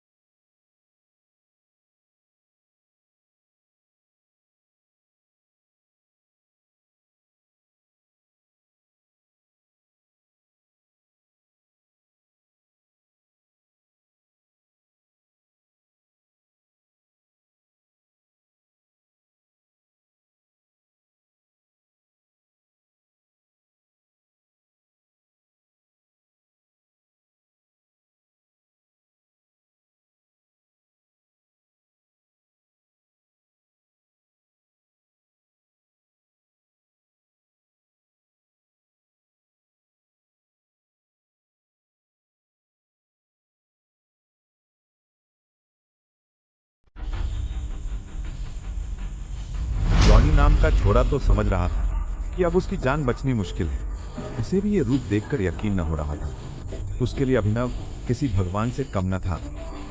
जब अभिनव ने उसके लीडर को जमीन पर पटक पटक के अधमरा कर दिया, दर्द से करहता हुआ, तब जॉनी बोला, भाई तू कौन है और तूने मेरी जान क्यों बचाई? अभिनव ने कोई जवाब न दिया। वो बस उसकी आंखों में देखता रहा। वो आदमी तो जवाब तो तरस गया। बता दूंगा मैं कौन, पर पहले तन्ने वचन देना पड़ेगा मेरी पहचान किसी को नहीं बताएगा। उसकी जान बचाई थी। इतना छोटा सा राज तो वो अपने दिल में रख ही सकता था। टाइगर, और ये बोलकर वो 2 कदम पीछे हट गया। जॉनी की तो आंखें फटी रह गई। वो बिना पलक झपकाए अभिनव को देखे जा रहा था। उसे समझ ही नहीं आ रहा था कि जो वो देख रहा है वो सपना है या हकीकत। जॉनी अभी भी बिना पलक झपकाए अभिनव को जाते हुए देख रहा था। कुछ देर बाद अभिनव हरदेव पाल सिंह के घर आया था। जब अभिनव अंदर आ रहा था तब राजीव, शर्मिला और परिवार के बाकी लोग किसी गंभीर विषय पर चर्चा कर रहे थे। मुझे तो कुछ समझ नहीं आ रहा कि क्या करना चाहिए। हमें गौरव से बात करनी चाहिए कि एटलीस्ट वो अकरम से बात कर ले हमारे बारे में। अब वही है तो कुछ हमारे लिए कर सकता है। जब तक किंग कॉर्पोरेशन का सपोर्ट हमें नहीं मिलेगा तब तक हमारा काम नहीं हो पाएगा। ठीक इसी वक्त अभिनव घर के अंदर दाखिल हो गया था। उसे पूरी बात तो समझ नहीं आ रही थी, लेकिन जितना उसने सुना उसे सुनकर उसे लगा कि अनन्या की कंपनी किसी बड़ी मुसीबत में फंसी हुई थी। मुझे लगता है हमें कॉर्पोरेट होल्डिंग से सपोर्ट ले लेना चाहिए। माँ, ये कैसी बातें कर रही हैं आप? ये दोनों कंपनीज टाइगर चलाता है और हम जैसे लोग तो टाइगर से सीधा जाकर मिल भी नहीं सकते। आज तक किसी ने उसे देखा तक नहीं है, तो हम कैसे मिल पाएंगे उससे? शायद चिराग इस काम में हमारी हेल्प कर पाए। मैं एक काम करती, अनन्या और चिराग की शादी फिक्स करवा देती। वैसे भी अभिनव ने हमारे लिए किया क्या है? अभिनव ने अपने चेहरे पर मुस्कान लाते हुए कहा। वो भले ही कितना भी थका हुआ था, लेकिन वो इन लोगों को पता नहीं चलने देना चाहता था कि वो क्या करके आया है। नमस्ते। जैसे ही अभिनव ने चहकते हुए नमस्ते किया तो शर्मिला, अनन्या और राजीव उसे देखने लगे। उनकी आंखों में एक अजीब सा गुस्सा था। अभिनव उनकी आंखें देख हैरान हो गया। अभिनव को ये तो नहीं लग रहा था कि वो लोग मुस्कुराते हुए उसका स्वागत करेंगे, लेकिन आज जिस तरह का गुस्सा उनकी आंखों में नजर आ रहा था, उसे देखकर अभिनव को कुछ अजीब लग रहा था।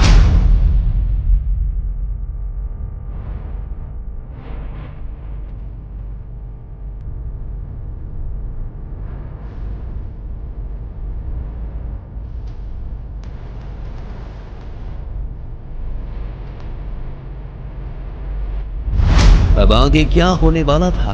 आखिर क्यों सब लोग अभिनव से गुस्सा थे और किस परेशानी में फंसी थी अनन्या? क्या अभिनव उसकी परेशानी हल कर पाएगा? मैं माफी मांगू? इससे कह दे कि ये मुझसे माफी मांगे। चुपचाप माफी मांग। तू जानता ना मैं कौन सू? बिना माफी मांगे मैं तने होटल ते बार भी न निकलन दूंगा। उस आदमी ने कहा जिसका अभिनव ने धक्का किया था। मामला बिगड़ता जा रहा था। हफ्ते पहले की बात और आगे बढ़े, चाहत बीच में आई और बोली, असली गलती अभिनव की ना है, इस आदमी की है। इसने मुझे पकड़ने की कोशिश करी। ये मुझसे गलत तरीके से बात कर रहा था। मैं और अभिनव साथ में लंच पर आए थी, पर यह आदमी। चाहत ने सारी बात मैनेजर और आसपास खड़े लोगों ने बता दी। मैनेजर ने उस लड़के की तरफ देख के पूछा, क्या यह सही है? लड़के ने कोई जवाब न दिया। फिर मैनेजर चाहत की तरफ मुड़ के बोला, जो भी हो मैडम, माफी ते मांगनी पड़ेगी। अभिनव समझ गया कि मैनेजर उससे ऐसे क्यों बोल रहा था। असल में वो अभिनव को उसके कपड़ों ते जज कर रहा था। जब अभिनव को लगा कि अब और कोई रास्ता ना बचा, तब उसने जेब से अकरम का कार्ड निकाला और मैनेजर को देते हुए बोला, तने पता है ये कार्ड किसने दिया से? इस पे लिखा नाम पढ़ ले, फिर तने पता चल जाएगा कि निष्पक्ष फैसला कैसे किया जाता से। भीड़ में से किसी ने भी अभिनव की बात का समर्थन कर दिया। मैनेजर ने कार्ड लिया। जैसे ही नाम पढ़ा, उसकी आंखें फटी की फटी रह गईं। अभिनव ने उस लड़के की तरफ घूरते हुए कहा, और तू लड़कियों से बात करने से पहले अपनी मां के पास जा और सीख कि लड़कियों की इज्जत कैसे करी जाती से।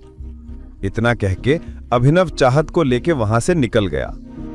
दोनों गाड़ी में बैठ गए, पर कोई किसी से बात ना कर रहा था। चाहत बार बार उसकी तरफ देख रही थी। जब उससे रहा ना गया तो बोली, तू ठीक से? अभिनव बोला, हाँ सॉरी, मैंने तेरा मूड और लंच दोनों खराब कर दिए। तू चाहे तो हम कहीं और चल के खा लें। चाहत बोली, ठीक से, मुझे कोई दिक्कत ना, मैं पूरा दिन फ्री हूं। अभिनव ने गाड़ी दूसरे होटल की तरफ मोड़ दी। कुछ देर बाद गाड़ी एक होटल के बाहर रोक दी।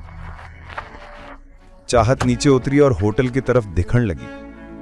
अभिनव ने ऊपर लगा बोर्ड देखा और चाहत के साथ अंदर चला गया। अभिनव जानता था कि यह होटल दिक्पाल का था। चाहत ने पूछा, मतलब तूने डिसाइड कर लिया कि तुम मुझसे अपने बारे में कुछ भी ना बताओगा? अभिनव के दिमाग में कई बातें चल रही थीं। तभी चाहत ने फिर कहा। दोनों एक टेबल पर बैठे थे और वाइन पी रहे थे। अभिनव ने भोला बनते हुए पूछा, किस बारे में? असल में वो समझ चुका था कि चाहत को क्या शक हो रहा था।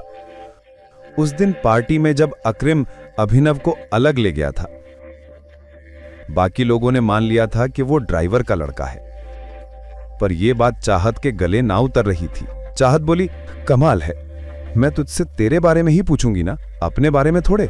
अभिनव बोला, मेरे बारे में मेरे पास कुछ बताने लायक ना है, और बात टालने के लिए इधर उधर देखने लगा।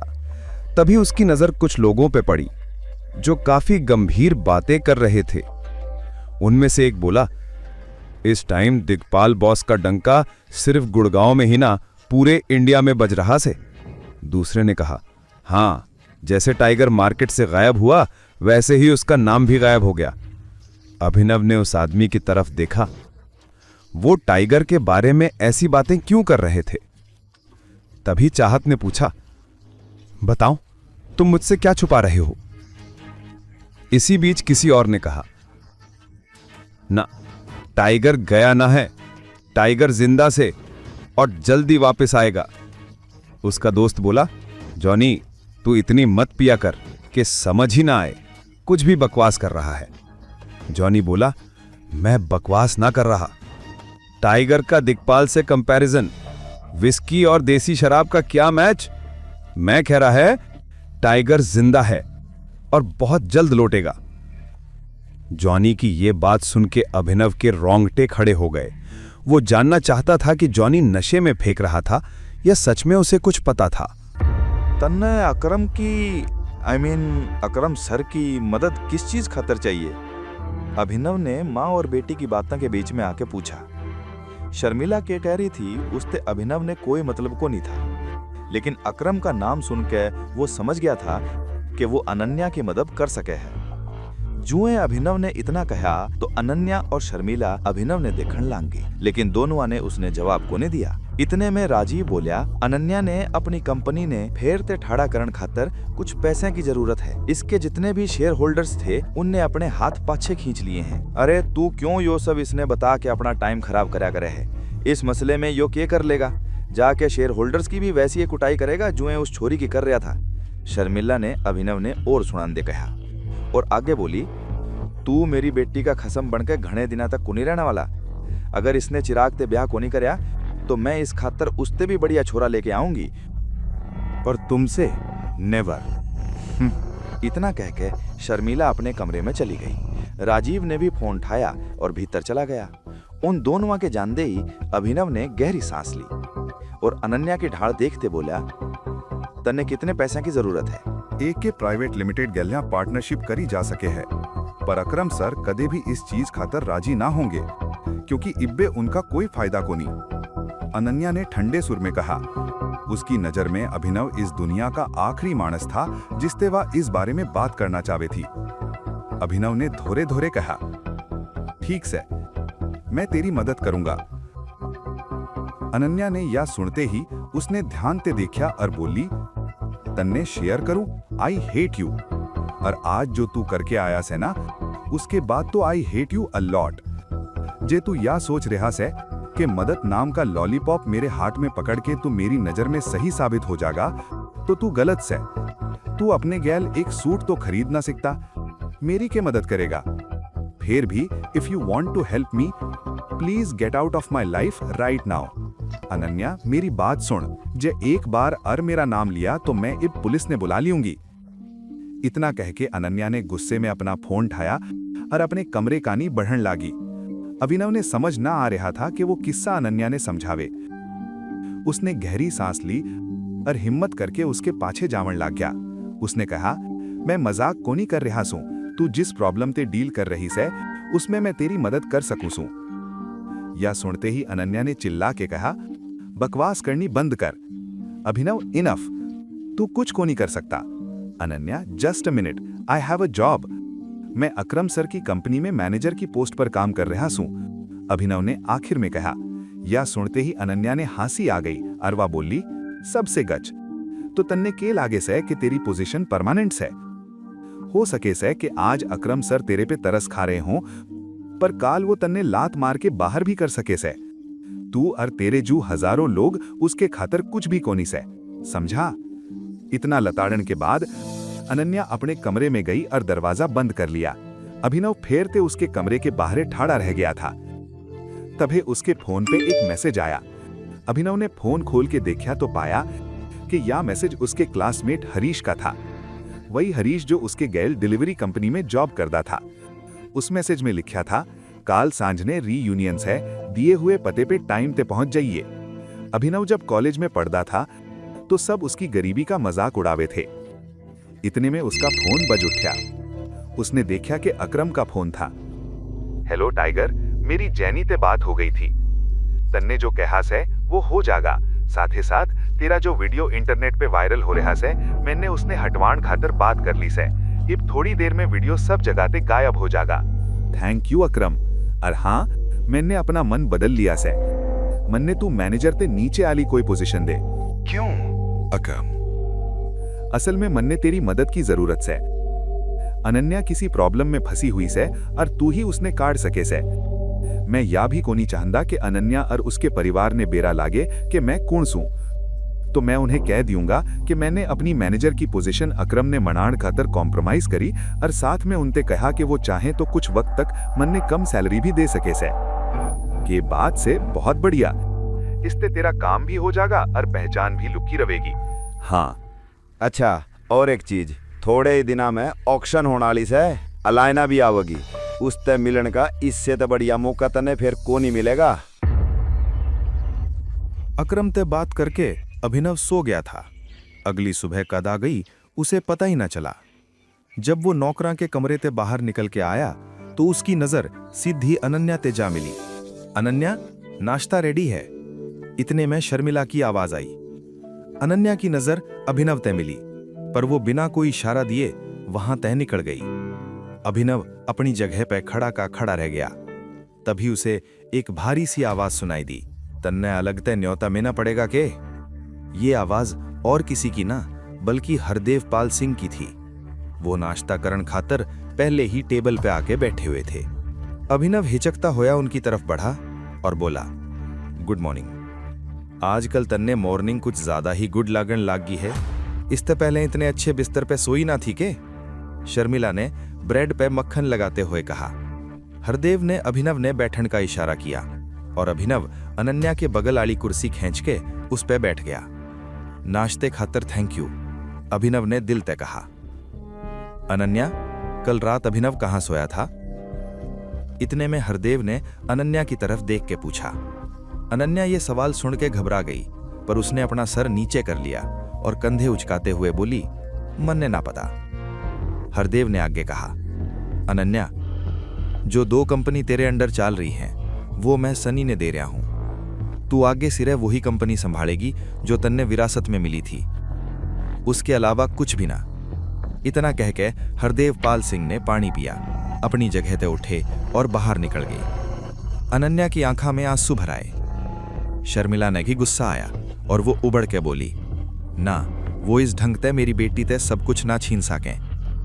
वो मेरी बेटी की इस जैसे आदमी ते शादी कराने की जबरदस्ती ना करा सकें। मेरी बच्ची बेचारी, मेरी बच्ची का क्या होगा? इस फक्कड़ के संग रह के वो क्या खावेगी, कैसे रहेगी? अभिनव जाने था कि शर्मिला कुछ ज्यादा ही बढ़ा चढ़ा के बोल रही है। उसने धीरे से कहा, मैं उसका और अपना दोनों का ध्यान रख सकूं हूं। मैंने अकरम साहब से भी बात करी है, वो तुम्हारी मदद करने खातर तैयार हैं। बदले में उन्होंने मुझसे कहा कि मैंने मैनेजर की पोस्ट छोड़नी पड़ेगी। झूठ मत बोल अभिनव, शर्मिला ने तुरंत कहा। 1 सेकंड शर्मिला, राजीव बोला। अभिनव, तेरा मतलब है कि तन्ने अकरम की कंपनी में नौकरी मिल गई? राजीव के सवाल के जवाब में अभिनव ने हां में सिर हिला दिया। शर्मिला बोली, मैं मान ही ना सकूं। उधर अनन्या अभी भी रोई जा रही थी। उसने अपने आंसू पोंछे और धीरे से शर्मिला से बोली, अभिनव के पापा अकरम साहब के ड्राइवर थे। हालांकि अनन्या ने यह कहते हुए भी डाउट था कि अभिनव उसकी मदद कर पाएगा कि ना। ये बात सुन के राजू और शर्मिला हैरान हो गए और एक साथ बोले, अकरम इस छोरे ने जाने से? अकरम इस छोरे ने जाने से? अनन्या ने हां में सिर हिला दिया। वो दोनों खुले मुंह अभिनव ने देख रहे थे। अनन्या ने अभिनव तय कोई बात ना करी और अपनी गाड़ी लेकर निकल गई। इधर अभिनव ने भी देर हो रही थी, उसे रियूनियन में जाना था। जैसे ही अभिनव होटल के दरवाजे पे पहुंचा तो उसने देखा कि हरीश कामिनी नाम की एक लड़की के संग बाहर आ रहा था। कामिनी कॉलेज में उन लड़कियां की लीडर हुआ करती थी जो अभिनव और उस जैसा ने बुली करया करती थी। जैसे ही उसकी नजर अभिनव से मिली, वो बोली, यो देखो कौन आ गया। हेलो, अभिनव ने कहा। कामिनी ऊपर ते नीचे तक उसके सूट ने देखती रही। इतने में हरीश बोला, बड़ा बढ़िया सूट पहरे है।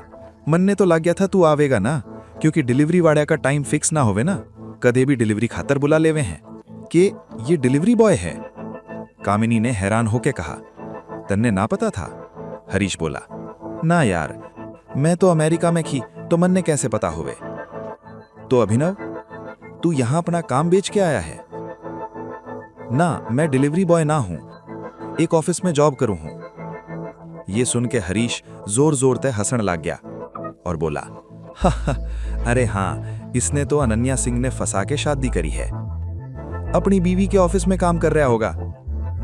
इतना कह के कामिनी और हरीश जोर जोर से हंसने लग गए। अभिनव ने उनकी सूरत देख के गुस्सा आ रहा था। उधर जब अभिनव ने गुस्सा आ रहा था, तब इधर वही हट्टा कट्टा आदमी हाथ में सिगार लेके अपने सेक्रेटरी के पास खड़ा था। उस आदमी ने पूछा, टाइगर दिखता कैसा है, कुछ पता चला? हम वो ही पता करने की कोशिश कर रहे हैं सर। मन ने 1 हफ्ते में उसकी सारी डिटेल चाहिए। हमारे जासूस से कहो कि जरा जल्दी काम शुरू करें। इतना कह के उस आदमी ने सिगार का कश लिया और खिड़की से बाहर धुआं उड़ा दिया। अभिनव के साथिया ने उसने बेइज्जत करना शुरू कर दिया था, पर अभिनव जितना हो सका उतना शांत रहने की कोशिश कर रहा था। उसने पता था कि ये एक लंबी रात होने से, और वो इस रात कोई ऐसा पंगा ना करना चाहता था जिससे उसे फिर से अनन्या और उसके परिवार की 2 बातें सुननी पड़े।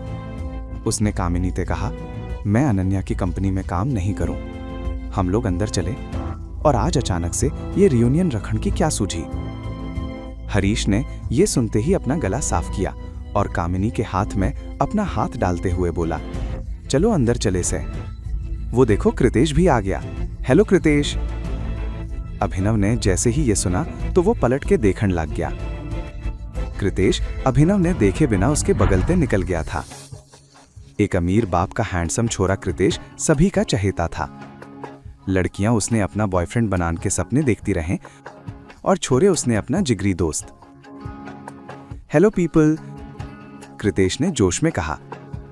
तभी उसकी नजर अभिनव से मिली और वो बोला, ओहो हो, मन्ने नहीं पता था कि तू भी यहाँ आने वाला से। हेलो कृतेश, अभिनव ने झूठी मुस्कान के साथ कहा।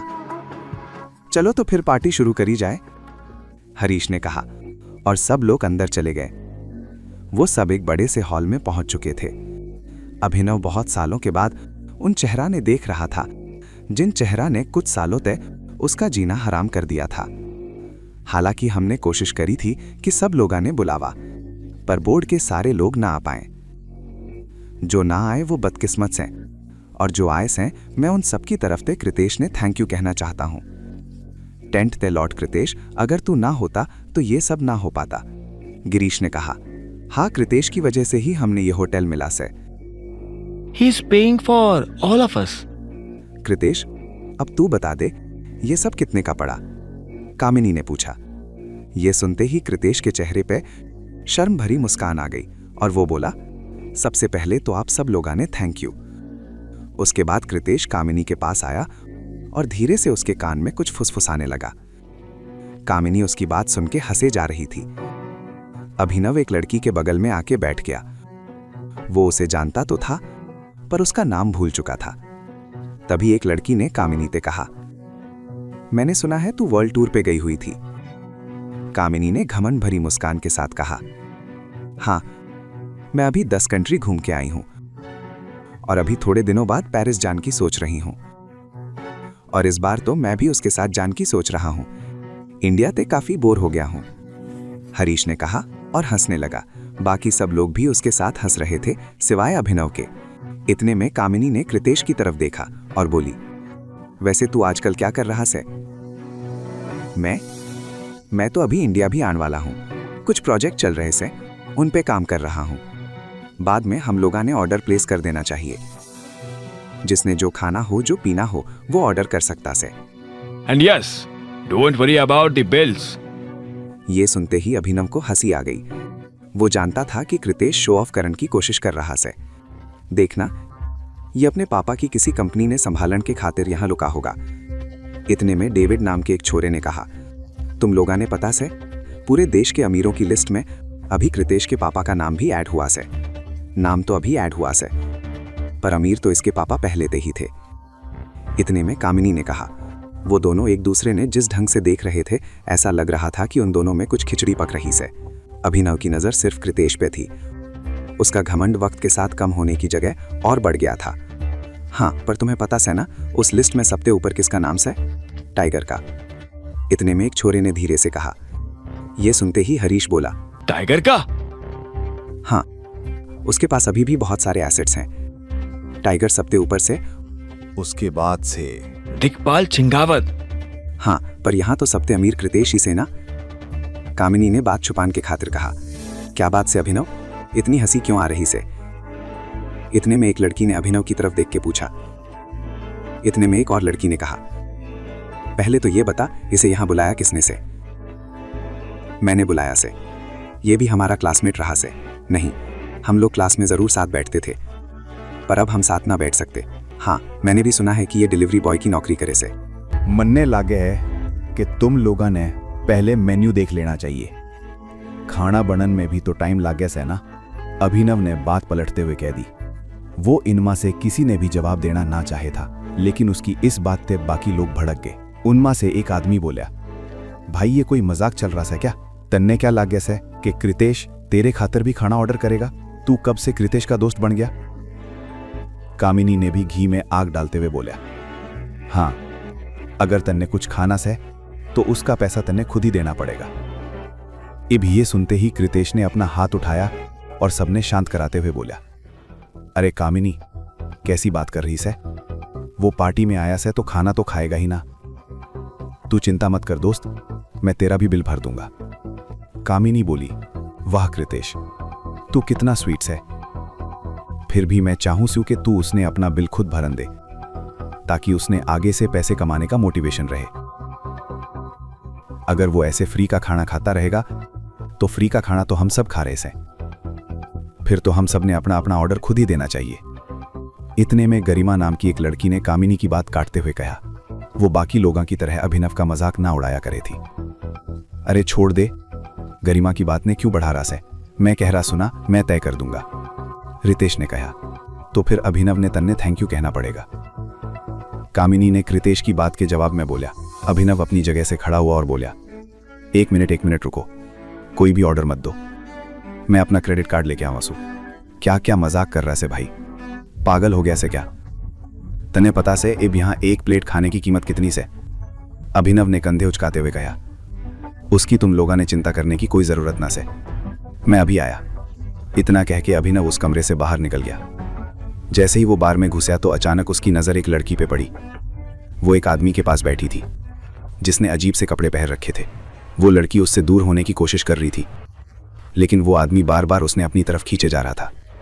जैसे अभिनव थोड़ा पास गया और देखा तो उसने पता लगा कि ये लड़की और कोई ना बल्कि उसकी पत्नी अनन्या से।